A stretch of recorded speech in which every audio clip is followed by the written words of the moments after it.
Barangay Krimen, babala po sa mga manonood, kailangan po ng patnubay ng inyong mga anak dahil sensitibong balita po ito. Hepe ng pulisya na isinasangkot sa sexual harassment, tinibak sa pwesto. Kinumpirma sa official statement ng Police Regional Office 2 na temporary relieved sa pwesto ang isang chief of police sa isang bayan sa Cagayan. Kasunod dito ng reklamo ng isang policewoman na minanyap umano siya ng lasing na hepe.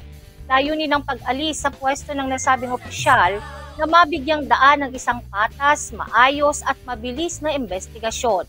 Kaugnay nito, tinatag ng Cagayan Police Provincial Office ang Committee on Decorum and Investigation. Sa investigasyon ay bibigyan din ng pagkakataon ng inireklamong hepe na idepensa ang kanyang sarili. Unang sigaw.